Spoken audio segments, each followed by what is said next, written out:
Okay, so thank you everyone for coming. It's now 7:41, so we are starting this meeting. Unfortunately, we don't have a quorum, so we still can't have the minutes approved, but at least you all showed up, and I thank you so very, very much. Because as she said, people are signing up but not showing up. So can we just get a roll call so we can have all your names for the record for the recording? They could say if they're a member of the committee or not, because those are the people that we need to be here. Yes. Anyone can start. I'm sorry, can you repeat that? Committee member. You just say your name and if you're a member of the committee or not, so that we can have it on the record for the recording. Okay. Orlando Morrison. I'm not sure if I'm a community member, but I did sign up the paperwork recently, I think a few weeks back. Okay. Well, you signed up. So if you signed up, Mr. Morrison, I have you here as a member because you signed the form. Would you like to be a member of the Housing Committee? Yes, definitely. Okay, thank you. Next. Eduardo Cameron. Hello? Can you repeat that, please?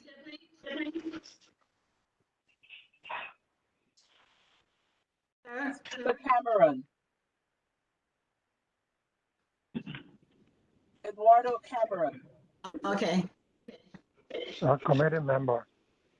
thank you. Next. Armenia Brown, community member and board member.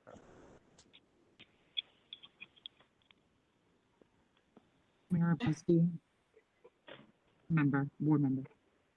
Joe Jackie on the phone. I can hardly hear.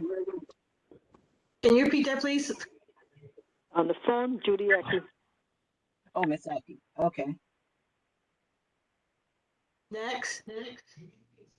Did you need me to say it again? Shamara Busby, member. Okay. Thank you. You're welcome. Next. Diana Gay, committee member. Thank you. Next. Yanela Roan Perry. Are you a committee member? No, I'm just joining for the first time the housing meeting. Thank you. Would you like to be a committee member? Sure, yes, I would. Thank you. You can fill out a form for and send to Ms. Fraser. Will Yeah. do. I would need her email. Will Thank do. you. You're welcome. Thank you. Are we missing anyone? I didn't. Celia Bellin, committee member. Thank you. So we have everyone, right? Thank you so much for showing up. Now for this particular meeting, I didn't have any speakers come in because I wasn't sure how many people were going to show up, and I didn't want them speaking to an empty room again because that's a little embarrassing. So what I want to do is with the members that are here tonight, if we can start putting together a plan of topics and situations that you want to address during this session, so we can start putting plans together for people to show up and get the information that you want. That would be great because that was the goal this time around. I just wanted to make sure that everyone else who are part of the committee get to voice their opinions. So this way, we're not just doing what I want to do. You know what I mean? So I don't have a committee report because like we haven't been doing the meetings, and so there's no report to share with you per se. So if you want to like take the floor, if there's like pressing issues that you want to address or plans for future meetings that you would like to see happen, feel free to raise your hand to take the floor.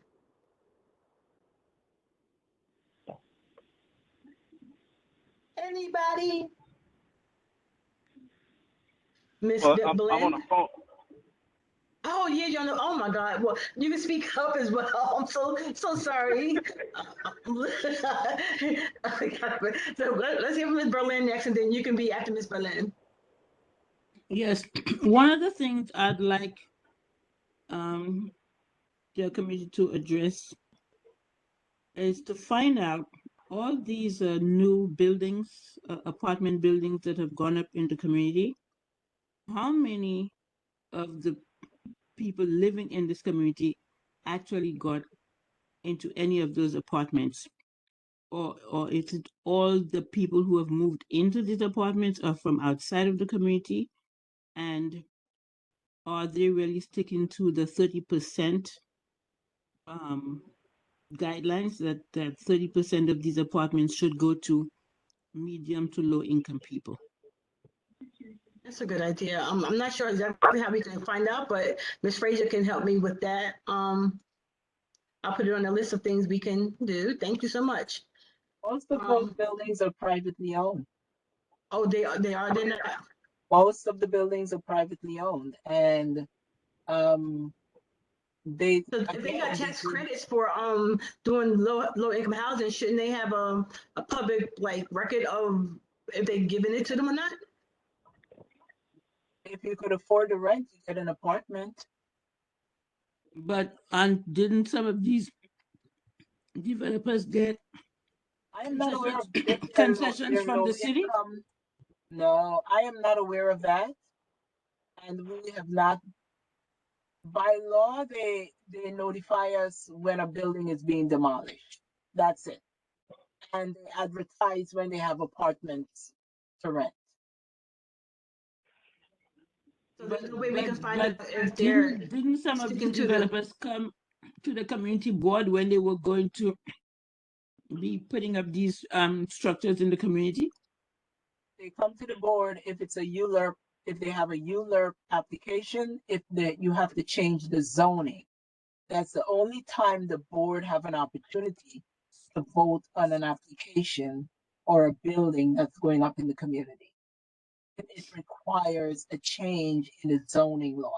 Other than that, like you and I, we're free to purchase a home, file the paperwork, and either demolish and build or renovate. That's it. So even though they are private businesses and they're getting tax dollars, they were not they're not Privately obligated to owned. give 30% of the apartments to low and middle income people? Not if it's if they're being funded by the city of New York and it's a requirement. I'm assuming if it's a requirement then. But if they're not working with like Housing Connect or any city agency, no, it's not a requirement. They're all privately owned businesses, to my So knowledge. if they're working with Housing Connect, then they are supposed to give the information to us. Yes, if it's Housing Connect, then they will give the shared information with the board. Okay. Yeah, some of them are Housing Connect, so maybe we can get a few of them at least. Some of them are Housing Connect. Huh? What did you say?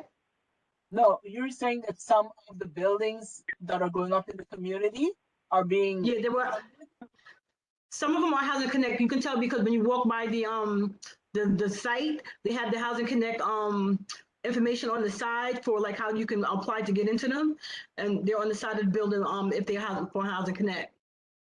I would assume that there would be some kind of eligibility requirement. Yeah, it has I'm not sure. like if you have this amount of, if you make this amount of money, you're eligible for Yeah. this. Your One person, income two person, three bracket person. and things of that nature, size of families and. Yeah, it's all of that on the Miss it's on a Gates, we large all know we cannot flyer afford on those there. rents. We cannot afford Huh? those rents in this community. Yeah, they are high. Well, Extremely high because they use them. I'm sorry, name is Orlando. That's actually an interesting point because then we could, if we could get the data for the ones that are, via Housing Connect, say, hey, how many have you rented out to low income per the agreement?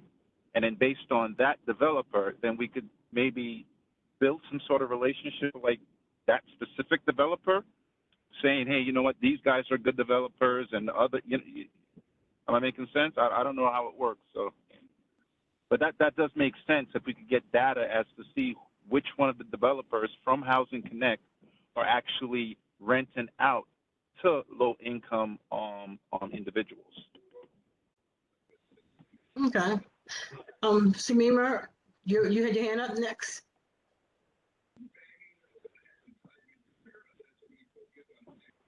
Hello? Sorry, I've been typing all along in the chat.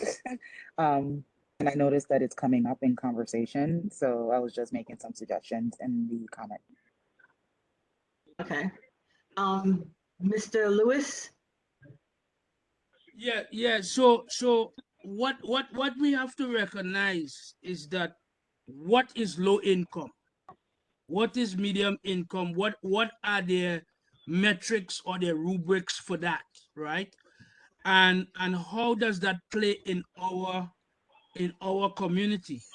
You know, because again, you know, the folks that seem to have the preference for these buildings are the ones that could pay the developer what they want at this specific price point. And even though they guarantee a certain amount at what we consider affordable housing, what is affordable? I mean, if we look at what even the government has put, and I have to get the website so I could put it to you guys, but they said that for a family of two, family of four, sorry, 2 children and parents, the average in our community here in Brooklyn, New York, is supposed to be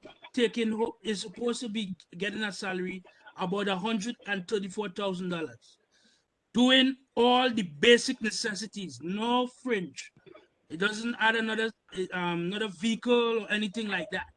So what we have to figure out is where are they getting what they consider low income and their standards and their rubrics, and maybe change that dynamic to make it more friendly to our people in our neighborhood who are in fixed incomes, who are on very low incomes, and so forth. I think that is what we got to try to, because I think this is where the disconnect is, and it causes a lot of issues and a lot of problems, because they use the term low income, but low income end up being 60-something thousand or 70-something $1,000. I don't know how many of our families are doing that actively if they are not engaged in the workforce. You know, so this is where we have to kind of see where they get that rubric from. Thank you. Miss Busby added in the chat that we should probably try and collaborate with NHS and Impact Brooklyn to present the AMI for rentals. Yeah, they include all of the boroughs plus outer boroughs as included in the AMI, which is why the rents are so high, because the outer boroughs make more money basically. So if they just included just the 5 boroughs, there may be a better AMI for us to look at. You know what I mean?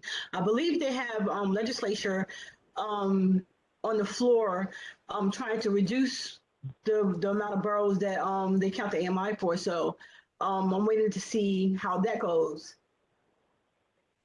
Does anyone else have anything to contribute? I think a couple years ago, if my memory serves me right, that I think that we should be able to get from the housing department the medium income range for our community, because I think that one thing they came up with that, and they were able to say what the median income is for our community. So I think we should try to find that out. I think the housing department, they had figures on that. Is there something that we have on file, Ms. Frazier?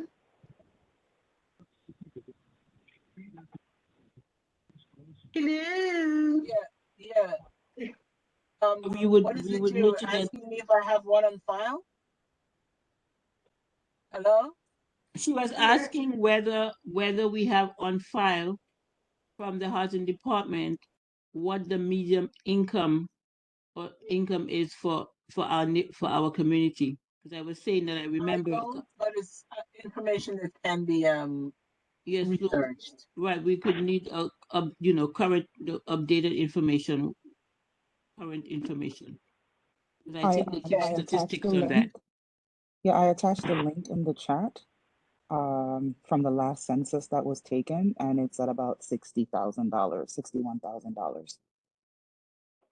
So family of how many? Just The link that I provided in the chat, it tells you the breakdown for District okay, 17 for Community Board 17. censusreporter.org. Mm-hmm. Thank you for Actually, that. I have a question. Again, Orlando again. Yes, go ahead. Yeah, I'm fairly, new to this whole Housing Connect thing, along with being, the board district or board member. Now I've logged in. I have an account. I've logged on site. I logged on the web, and I've taken a look at the different developments, and the criteria is either is one, it's for me at least, is too extreme, right? For example, depending on the location, you might have a studio. One development might have a studio going for $1,500 a month, and your income has to be between $70K to almost $100K, versus another developer might have another requirement where it's okay. Well, a one-bedroom apartment, $706, where a month, where your income has to be $30K and maybe up to $60K or $40K. And I'm saying to myself, who makes $30 or $40K a year? With a family of two, a family of two. And I'm sorry. And the last thing is also is, it says 50% goes to, I guess, community board or board members. But how would they know that you're a community board member? They don't ask, When do you they? just, because all it is online. You just, you're filling in a few information, your salary, your name, your address, etc., and who you're supporting, and you upload it, and that's it. Member. And the Housing Connect portal, it goes a little deeper, where you have to upload a lot of check off your wage, your income, and all sorts of other checks and balances that they have going on the portal. But essentially, it depends on the neighborhood, because and this is why doing this, encouraging families to complete the census is important, because the individuals who usually complete the census are the individuals who are not fearful of anything happening, or being having any reports or anything out there, when the vast majority perhaps in the community might be low income or in a certain socioeconomic category. Unfortunately for our community board, most of the individuals own their homes. So it might seem as if we are at a different status because of the assets that families manage to obtain, but that doesn't speak for everyone who lives in the community, and partly because most of the individuals didn't bother to complete the census to really show those who are in a lower socioeconomic category. So it was. I want to also add. It's not that some of them didn't bother to do it. They were fearful of doing it. When President 45 decided that he was going to create which the courts shut down, a requirement of status or whatever, which is illegal. And when he put that out in the air, the census people actually said that the census is off by 19 million people. All right? 19 million people the census is off by. And if you look at that, out of the population of 365 or 67 million people, that is a drastic amount of people that were not a part of the 2020 census. So it wasn't just that they didn't bother to do it, but they were fearful. There was threats of ICE coming to the place, and if you put in the census, they know where you are, so they could get you. So that all of those fear mongering, there was not enough voices that were out there promoting and saying, you know what, that is, don't be afraid, come and do the census and so forth. So I feel as though we have to acknowledge that there were other mitigating circumstances that had forced some people not to attack the census because they were afraid that they would get into trouble in terms of their status in this country. And this is something that that for the next census, we have to be prepared for and make sure we tell people what the census is about. And it doesn't matter if you have status or not, you should be a part of it without fear. That message needs to be pushed out a lot louder than the fear mongering of those Republicans and some of those conservative Democrats too, who are saying about it also, creating this this aura of if you are part of the census, they could come and find you if you don't have status. Thank you.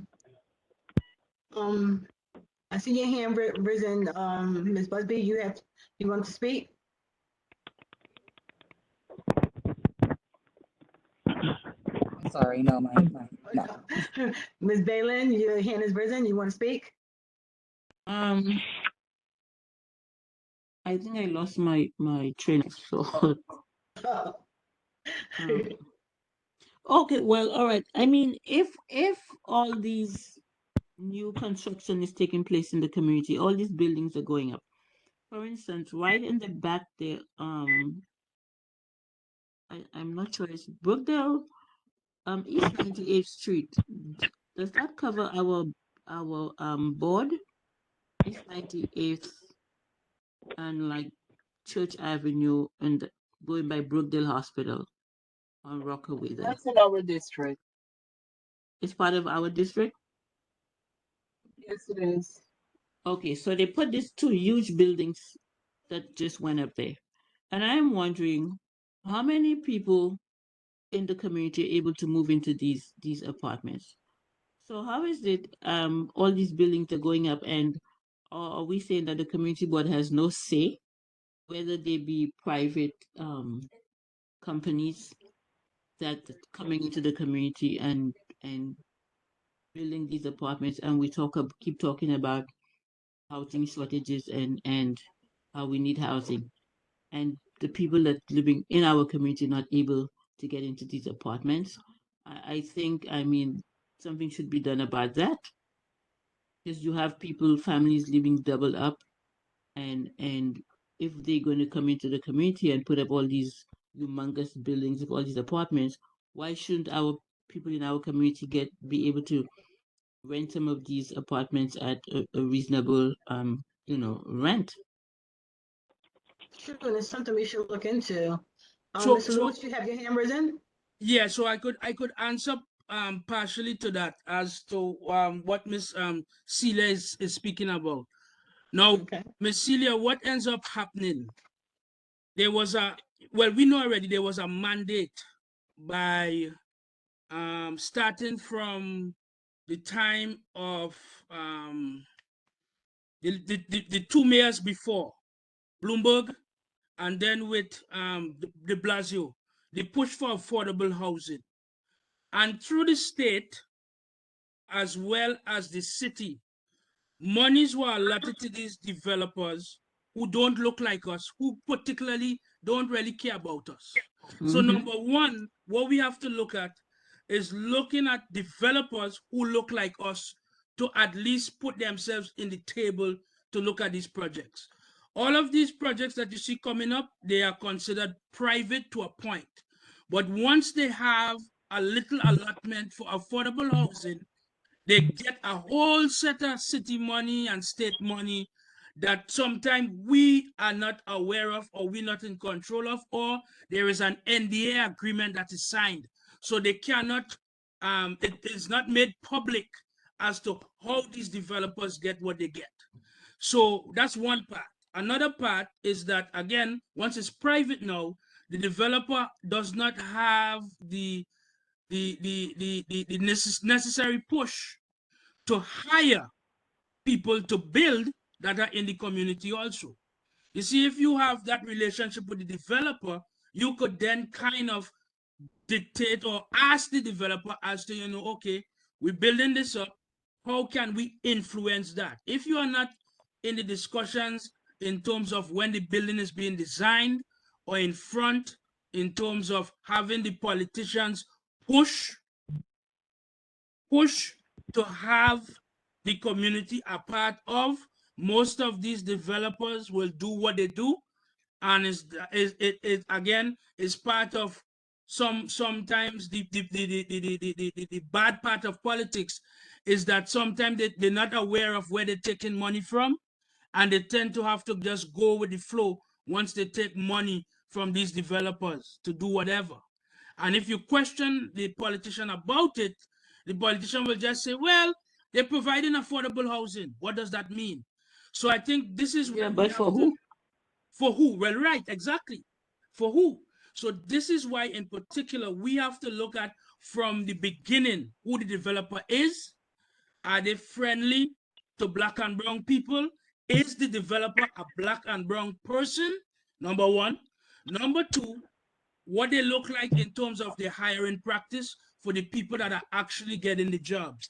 Is it people that live in the community? Is it people outside the community? And then once the project is completed, again, how affordable it is. But you have to start from the developer part, because if we have people that have the necessary capacity and the ability to compete with these outside developers, then we could kind of dictate a little bit more of the pace in terms of how friendly these places are. But if we don't do that from that level, then you already fighting a large uphill battle if you don't reach at that first step. Well, I hear you. However, right, for me, it's not a color thing, because there's also, people of our color who does bad business. And then, along the way, I always say first impression is always the best, right? They might give off a good impression, and then, along the line, they switch up. So I think that, to have these developers, hold them accountable, whether of color or not of color, there should be some stuff for, strategy or policies in play that we could apply to these guys, and again, hold them accountable. For example, restaurants, they have ratings.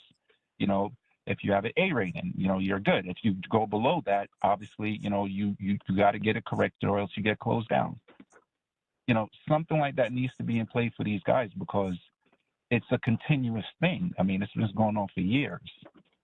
So whether it's color or no color, it's when it comes to business, it's not really about trust. It's honestly, it's about your work, your quality of work, and again, holding these guys to a standard. And by that, I just think that we should, I guess, implement some sort of policy or structure or something in play.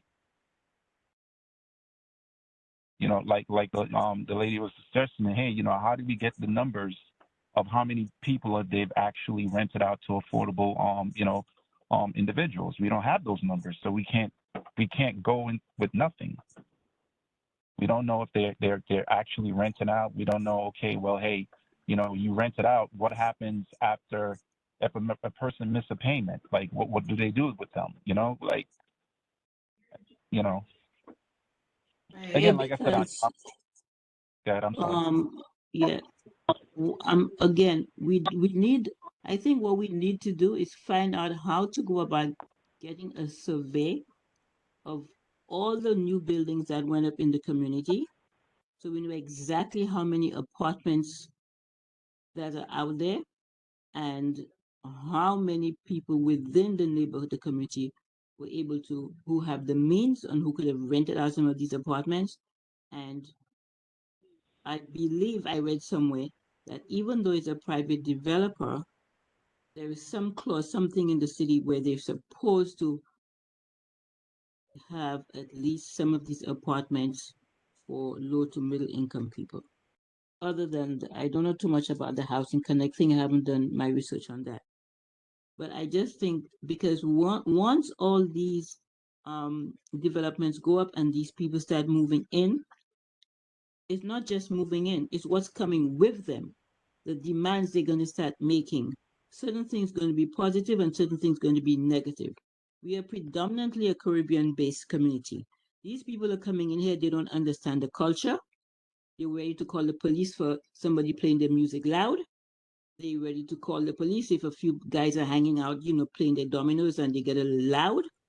So, there's a lot that comes with that. So we, to me, are just like powerless.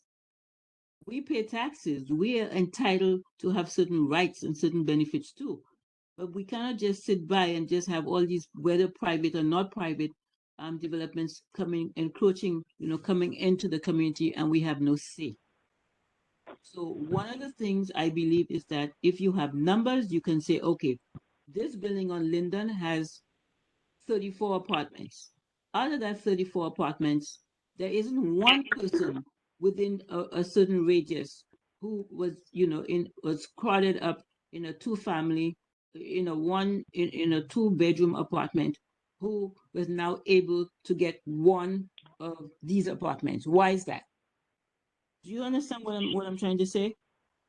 Right. So you know what? Maybe we should try and do like a little project.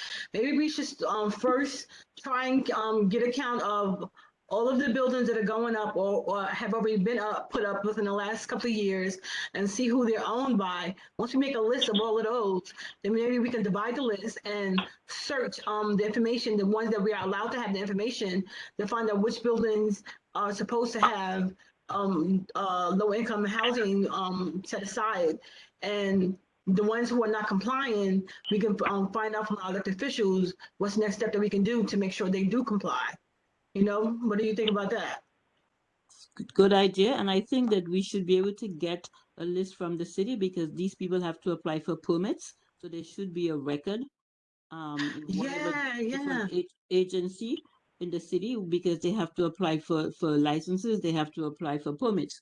So they should have a listing of these companies and the buildings that they put up. So that should be a starting point, I would think.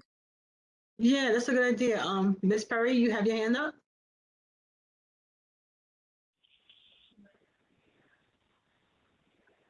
Manila Roan Perry? Yes. Good evening.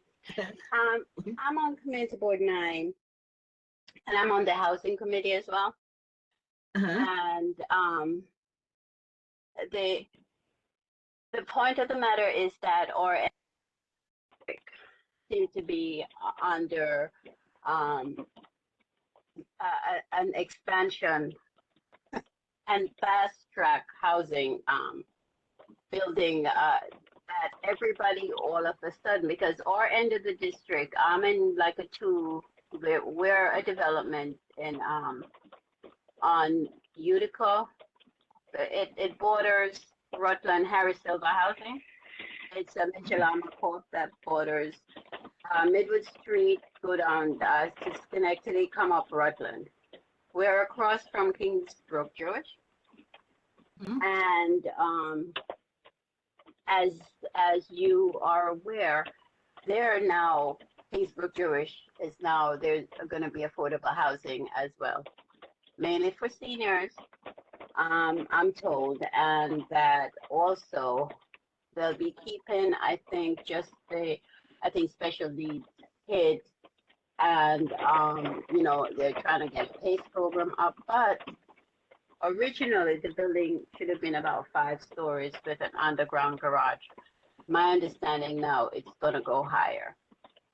And across from Kingsbrook Jewish on East 48, bordering the Speedway gas station, there is the parking lot for the hospital. And now that is going to be a supermarket on the bottom. And as the former mayor had sanctioned that anybody who puts the supermarket at the bottom of a development, they can go up certain feet of certain stories. So I think that may be an 8-story, 7 or 8-story on top of the supermarket that is slated to be built. These are all being funded by New York Home and Renewal, the state.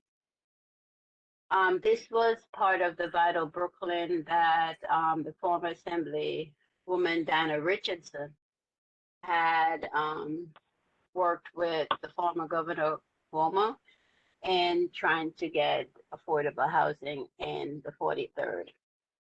The height requirement at the time when when the project rolled out back in 2000, I want to say 17, 18, was supposed to be, because we're a 6-story building. The building was supposed to be, they were going to be a 5-story because they were going to have a garage underneath. So that would bump them up to just about our height or a little above our height. That has since changed and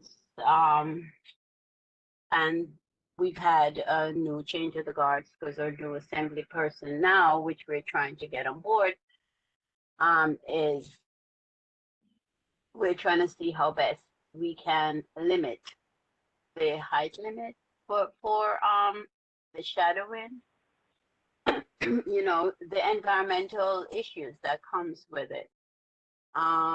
We're trying to ensure that with the increase in people living at this end of the district, then also the sewers, all of the infrastructure needs to be shored up. We had our meeting, our housing meeting last night, and I don't know if you know, anyone would be interested in partnering with our housing committee at CB9. And I'm not speaking for a chair, who is Beverly Newsom, who's she's the Tenant Association president for Ebbetsville. She's the chair for CB9 housing committee. But it would be I think advantageous for us if we partner in trying to corner our district as to what is coming, where is it coming from, what the high story, and I dare say there's strength in numbers, because I mean, if we try to get together as a group and kind of see what's in your district affects you, it also affects me, and what's in my district also affects you. The thing with that. Yeah, I think that is a very good idea that we should partner, because, you know, there is strength in numbers. And so, since it is going to affect all of us, because they're doing it everywhere in Brooklyn, it would be a good idea for the housing committees of various community boards connected to us to get together and take this on, because they're going to keep going if they keep us divided this way, you know? That's it. It's divide and conquer, right?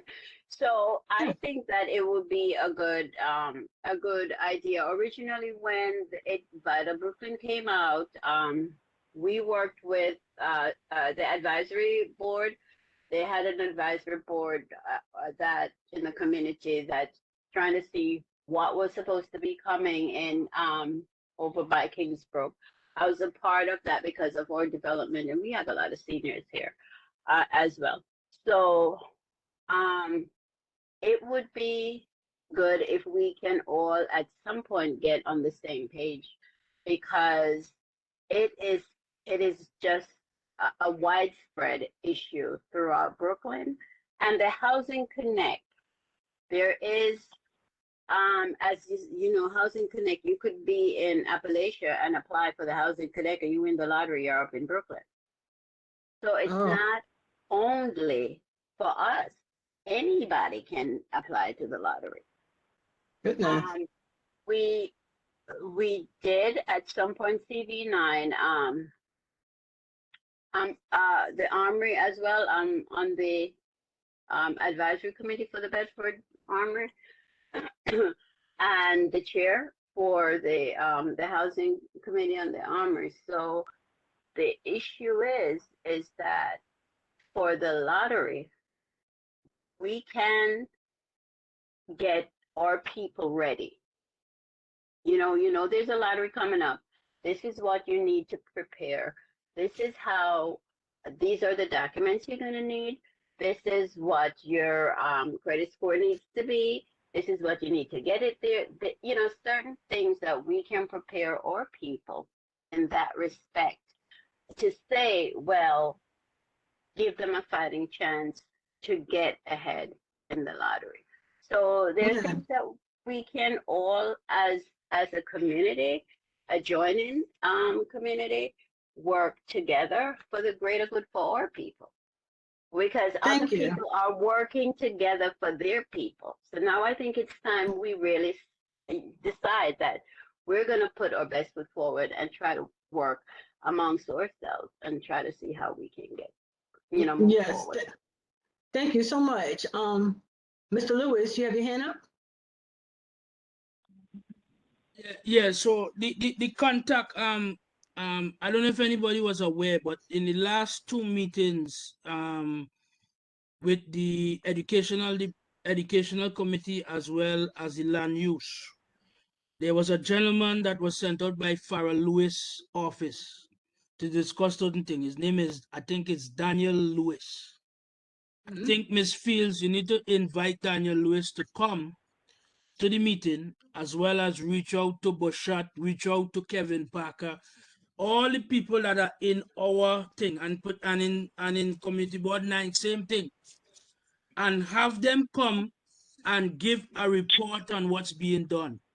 The reason for that being is that a lot of the times we are so happy and friendly with these folks, but we do not force them to do what needs to be done in our case.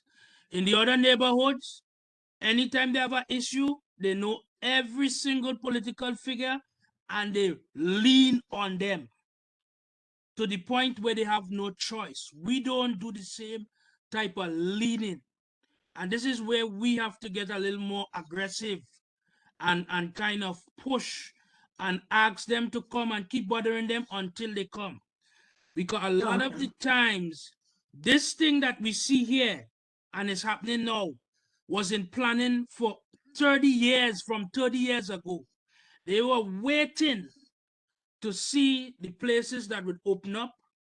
They're waiting to see some of these folks, the older folks, die. They're waiting to see their children waste away and not pay the taxes, not pay the water bill, and lose the houses in foreclosure. This is not something that just happened overnight. And then you have additional monies coming from the state. Governor Hochul just went and signed during the summertime $25 billion to renovate all of these and help renovate all of these abandoned hotels all over New York City. Okay, there's additional monies that's coming from the federal government to push for affordable housing. So these folks, in terms of having the foresight to see the changes in the community, to see where, okay, somebody would be selling their house and the person next to them, they don't know who's there, or they will come and harass the old person, make them sign something, they lose their house. All of these things happen because it was a calculated, planned assault for our community. So what we have to do now is kind of reach out and push against the politicians who are supposed to have our best interests at heart, force them to have that. Force them to come to the meeting, send the representative or the person that speaks for them, accost them, bother them, harass them. Because if we don't do that, we will continue to have the same problem, we will continue to be the bottom of the barrel. And what ends up happening is that more of us get disgruntled with the process and say it doesn't work. So then the attitude change. Oh, well, I don't want to vote, or I don't want to do this and all of that, because again, we don't know how to apply the pressure. So among us here in the community board, as we're meeting and doing all these things, some of this discussion has to be, does everybody know who their specific politician in the area is? Do they understand what they could get from them, what they're supposed to provide? How do they understand their voting record on things in the council, in the city council, at the state assembly level, at the state senator level? All of these things are things that we need to know, so that when they say, well, we did this and we did that, well, no, you voted for such and such, why you vote for that? Then you cause them to have to think, well, okay, you know what, I got to change how I'm doing what I'm doing. Until we do that, this will continue to happen, because again, as was stated before, the policies are not enforced. Why? Because there's nobody to enforce them. There's no oversight. And that is particularly done in a way so that, you know what, if something was to happen, somebody could brush it off and say, oh yeah, we have policies there. But if nobody is enforcing it, then the policy is like anything else. It's a rule. It's meant to be broken. But you're not supposed to break laws. So now that is where we could turn around now and start to look at legislation that putting in law, and also in the legislation have the oversight that commands that. But if they have policies and they say, well, we could do this, we could do that, policy, it doesn't have teeth. A law with specific set-asides and specific language, no, you have a case to enforce. Right. Thank you. Yeah, Right, I definitely, think- and I'm definitely going to look into making sure we contact our elected officials so that they can address us. Maybe we can put together that could be the plan for combining with the other community board housing and have them address all of us at the same time. So this way, if we have any questions for them, whatever, you know, they'll be right there on the spot. So yeah, that's a good idea. Yes, and No, I definitely, think the density and the environmental impact study is something that we need when they're putting up these, these developments that are much larger and overcrowding and shadowing the rest of, the buildings around. So that is a good idea, and I do appreciate the gentleman's point. Yes, we need to hold these elected officials' feet to the fire to make sure that we are also getting our fair share of what's due. Right. Yeah. Definitely. And anyone else want to add to this? I just wanted some clarification. For the Kingsbrook Jewish Hospital, was that approved to be demolished or turned into housing? Is that what you were saying earlier? Because I remember It's been since 2017. It's part of the Vital Brooklyn project that Diana Richardson, the assembly person, and Governor Cuomo. Diana, to her credit, was good in trying to hold the height limit and trying to ensure that the people within the community get their own fair share. No. What I'm is- saying, I remember that there was when they were talking about closing down Kingsbrook Jewish Hospital. I remember that Mr. Jordan was on some committee trying to prevent that from happening. Yeah, I That remember him has too. been the majority. I don't Oh, remember sorry. seeing reading anywhere that a decision was made to close down the hospital. It's the hospital is closed. The majority of the staff has been are working at different hospitals elsewhere, but for the most part, they still have a skeleton crew. There's no more emergency here. Any emergencies, Brookdale or Kings County, nothing has been for months, for years. for I think over 2 years now, no emergency.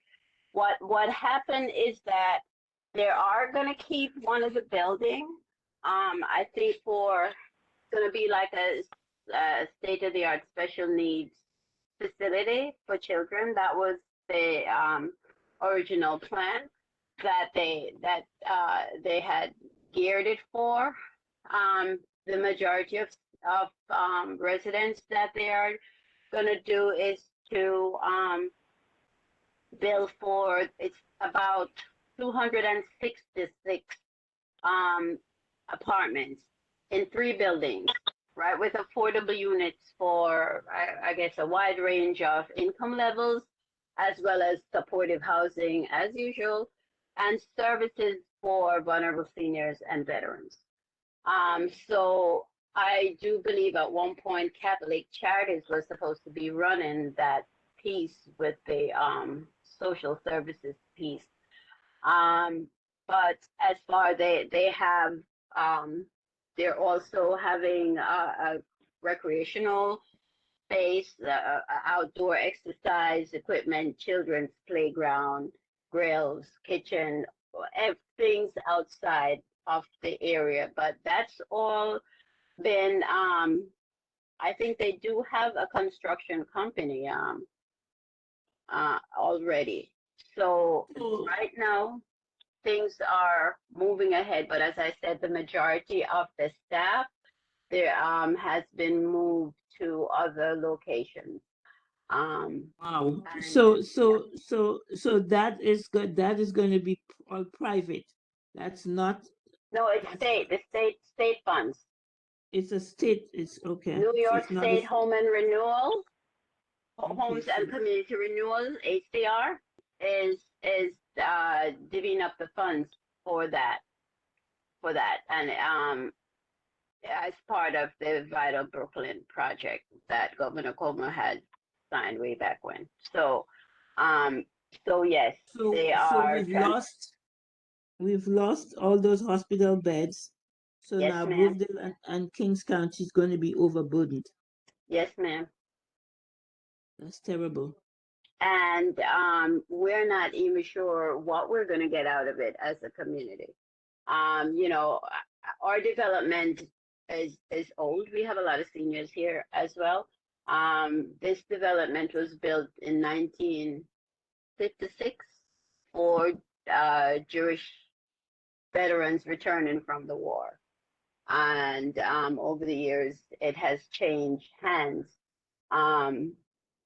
And now it is in our hands, basically. I think we have one Jewish family that's still here, a gentleman, but an older gentleman. But over the years, when everybody was moving out of Brooklyn, I understand, you know, it went, and we just so happened that we did a lot of Caribbean, African American people moved in, and you know, we're trying to ensure that we do the best we can in making sure that, you know, we succession to give to families, children, because just a little information regarding this co-op, and it's a testament of how the Jewish family lives, is that we can't sell these apartments. We can give it back to the corporation, that is, or we can give it to children, grandchildren, moving forward. But if you leave, you get the equity that you, at the time when you leave, based on what the apartment is worth at that time. But you have new people moving in. So it is something that we need to, a cooperative, which is really home ownership in a different way, is something that we should try and, you know, promote for our community. But that's not where most of the stuff is going now, into a lot of supportive housing and a lot of senior housing. So, it's, as you said, we've lost a lot of beds. As far as that's another piece that we can add to the long list of stuff that we want to present. The fact that at this end of the district, we're really short as far as hospital staffing. We have some action items that we can put on the list. I just wanted, just quickly, Miss Fisher, I just wanted to say something. The gentleman earlier talked about knowing who your political representatives are, and I can tell you, it is very disturbing and very sad because on my job, that's a question that comes up, and it is so sad to see that the number of people who do not know who their local representatives are, they don't even know who the Senate representatives are. So I think, it's alarming. And I said, when the community board resumes again, I really wanted to bring this up to put that out there that people have to know this. They have to know who their representatives are. It's very sad to see that I'll tell you, 9 out of 10 people get that question wrong. They don't know who their local representatives are. So how are you going to be able to go and complain or get something done if you don't even know who to go to? Well, we know who they are. We're going to make sure they show up at our meetings so we can get something done. Well, so just to piggyback off, I'm sorry, what the lady was speaking on about the representative. Ms. Balin. Again, Miss Balin. Miss Balin? Yes. Yeah, sorry about that. So yeah, for me, I look at it from a realistic point of view. Again, with life, people have life things going on. There's layers to, different issues, right? Whether people are just selfish, people are just not in the know, people are just not informed, etc. Whatever it is. But I agree with you 100%. Now, I just feel like, and again, like I said, I'm new to this whole community board thing, but I think the approach on doing things should be different. We have to start utilizing social media, push it out there. That's one aspect. And again, like I said, there's different aspects of it, right? Knocking on board, door, etc. I just have a question, which is maybe off topic, but I hear all the concerns. I hear all these, ideas, suggestions, etc. My thing is, how do we know that this information is being presented to the higher ups? And if so, how do we know that our concerns are being addressed? And if it is, how do we know as a community board that it is being addressed? Right now, we don't know. The board hasn't been, the committee hasn't been as active as it could have been because of lack of participation. But I think a lot of the times the council members and stuff do come to our meetings and stuff. So just a matter of following through with them and making sure that they do what we ask them to do, because some of them do show up. No, I know they could show up, but how do we know that they're actually, acting on the things that we're speaking about? Because the way I see it from the outside, things have gotten worse in the neighborhoods from, big corporations and then from people in position. They're all in hand with each other, and clearly we're just being placed on the back burner. And, again, like I said, from the outside, if this has been, and it's not just this community board, but just in general, right? If we have concerns, we're essentially the foot soldiers saying, hey, we have these different problems. Okay, here they are. All right, what can you do for us?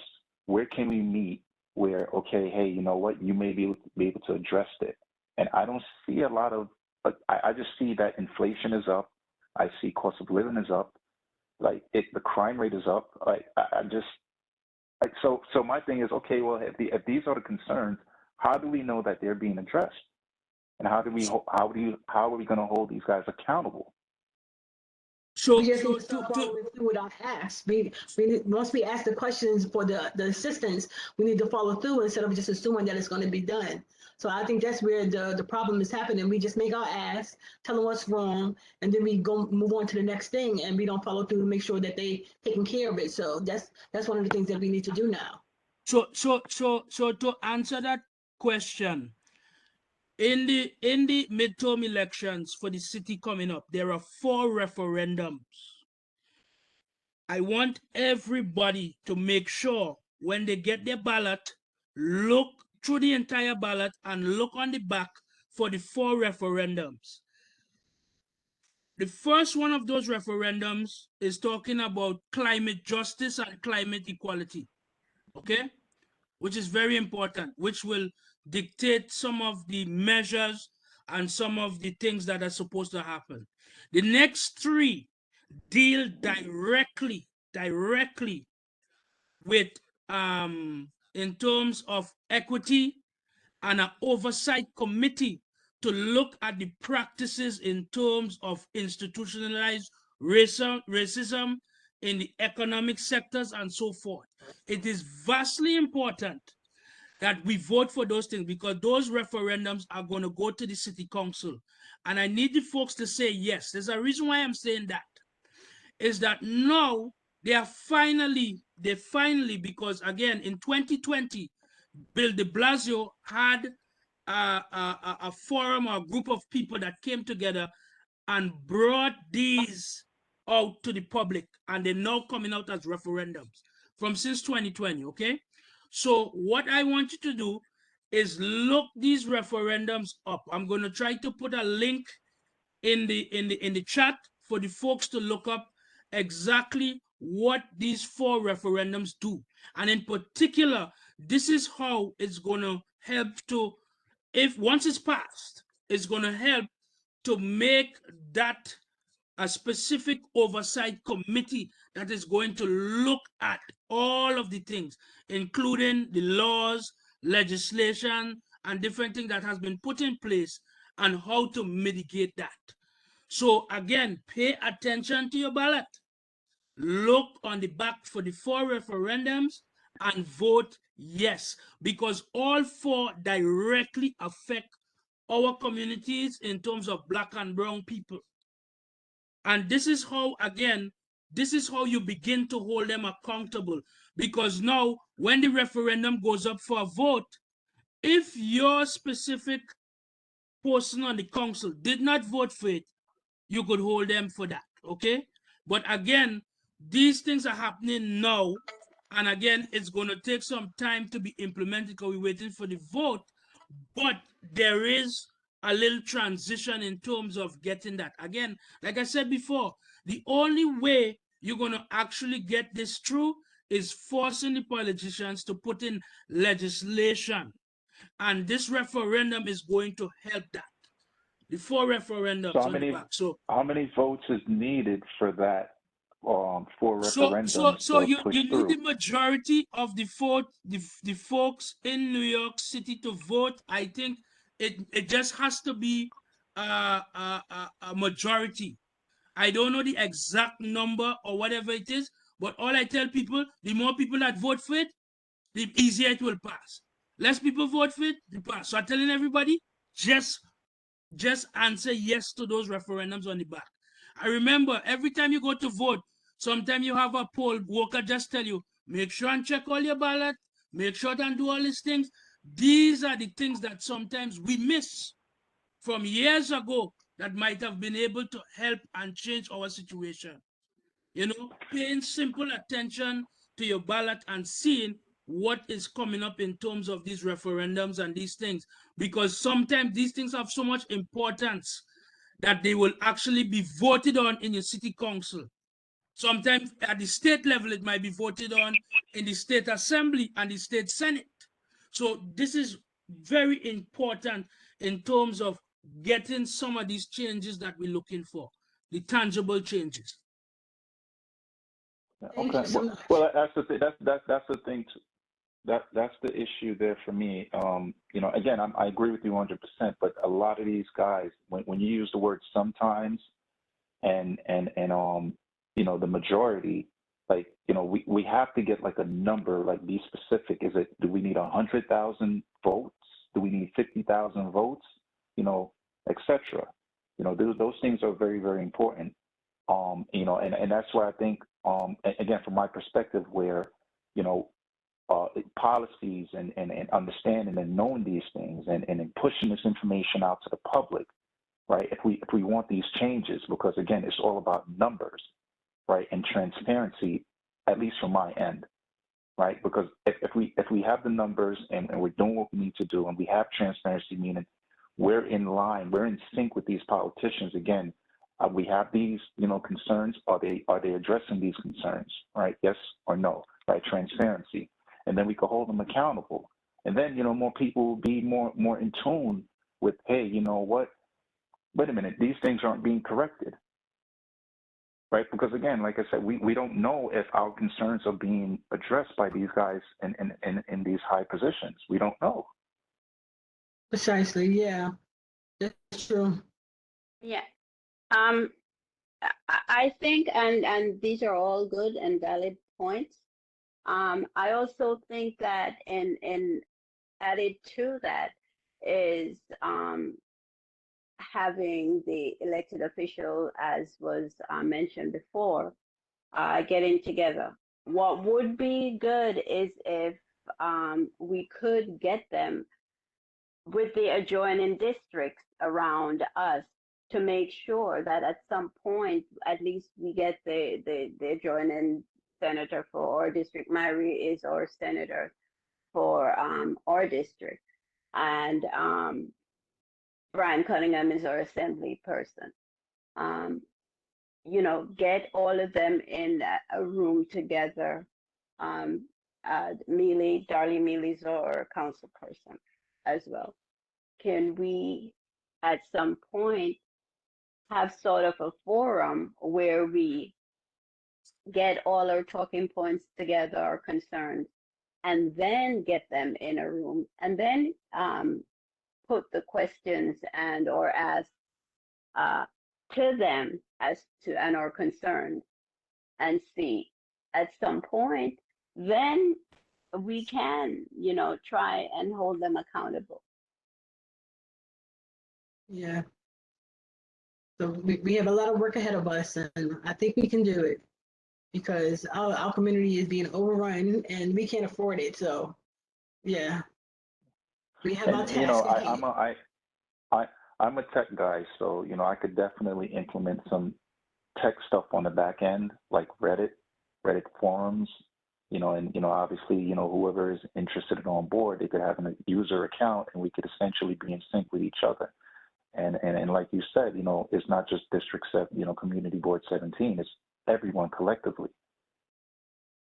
Everyone. And again, like I said, maybe we can set a Slack up so that they can participate. Yes. Yeah. Because what you guys are saying is the same thing. It's the same issues we have in the 43rd, right? And at the Community Board 9, the same issues we have. I guarantee you. 14 may have the same issue. You guys have, so if we can collectively show our elected officials that yes, we're getting it together, and these are our issues, these are concerns, and we are coming out asking, what solutions do you have for us? Yeah. So. What I'll do is I'll get in contact with the other housing chairs so that we can brainstorm some ideas on how to put this together so that we can all have our question ready. So when we finally invite the elected officials, we'll be all sorted and have everything prepared for them, So that's the task that I'm going to do. And I'm going to make sure that we try and get the information out to as many people as possible so that we have a lot of people participating, not just a few people, because we want, them to see that we are a large, strong force and that they have to start listening to us, So that would be my task at hand. Mm-hmm. And act on it. Yeah. Mr. Lewis, you raise your hand? No, sorry about that. Oh, okay. Okay. So it's coming up to Ms. Berlin. Well, one of the things, it's all good and well to say all of these things, but it's the commitment. people, if we have to get anything done, then people have to make a commitment to try to attend the meetings and not just one set of people all the time. Yes, that is definitely true. We need more bodies helping us to do this work because it's a lot of work that to be done. So yes, and I want to make sure we emphasize that. That's why I'm going to be contacting each of the individuals that signed up individually, so this way I can make sure that they know we are expecting them and we would like to see them to participate. Okay. So if we don't have any other new business, yes, someone was speaking. No, I'm sorry. No, I was going to say, Ms. Fraser, like I said, you know, I'm tech savvy. So again, if you need a platform where we could have everyone, whether it's a email, username, whatever it is, we need to centralize that and be able to have accounts for these people and even have like a chat room, like I said, Reddit, or, you know, I have ideas. I was saying the Slack. So, you know, we could do a Slack. Slack, but you know, whatever it is, you know, these are ideas, right? So not just okay, well, concerns, and then just pass it along. We, like you said, we got to start amongst us, and how do we, you know, build a commitment, right? How do we get people more involved, and you know, again, communicating with each other. So, like I said, I'm a tech guy. So if you need, you know, any tech support or suggestion or ideas, I'm with it. Yeah, so we're gonna get in contact with each other. You have my email for the community, housing community, right? So we can work together with our communications committee to put together a Slack. So this way, all of the communities boards, housing committees can have a channel on the Slack, and we can each see what we're doing, so we can communicate and get ideas and keep up to date to what's being done. So it'll be easier for us to communicate on the Slack. Yeah. So let's do that. Let's get together sometime next week or via Zoom or whatever, and I'll get our communications person involved so this way we can create the Slack and we can move on from there. That would be good. Awesome. Yeah. Thank you. You have me. Where you put the address in the emails? I mean, Ms. Fields? the check. Yes. Mr. Morrison? Yes. Yes. You're speaking to Ms. Fields, not Ms. Fraser. She is the chair of the committee. I heard you addressing her by my name, but I just wanted to make that correction. And if it's okay with you, I will share your information with Ms. Fields so that the two of you could communicate directly. Yeah, that's fine. Yes, definitely. Okay? Yes. I just need to have your permission. Thank you, Ms. Fields. Yeah. No, that's fine. Permission to you. Thank Thanks, you. Ms. Thank you, Ms. Fraser. Fraser. You're welcome. Okay, so it is coming across 8:54.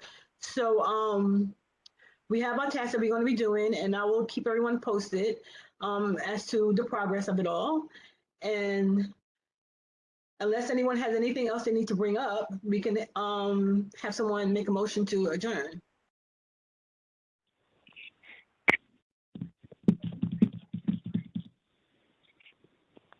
Motion in place. Who's that? Shamira Busby. Thank you, Shamira. And anyone wants to second? Ms. Rogers, Cecilia I Beard second the Jordan. motion, Ms. Bellin. Thank you so much. And I appreciate all of you showing up tonight, because without all of you, we won't be able to get anything done. And thank you so much. And I want you to all enjoy the rest of your evening. And good night. Meeting adjourned. Thank you. Good night. Good All right, night. go. Good night, everyone. Good night. Good night.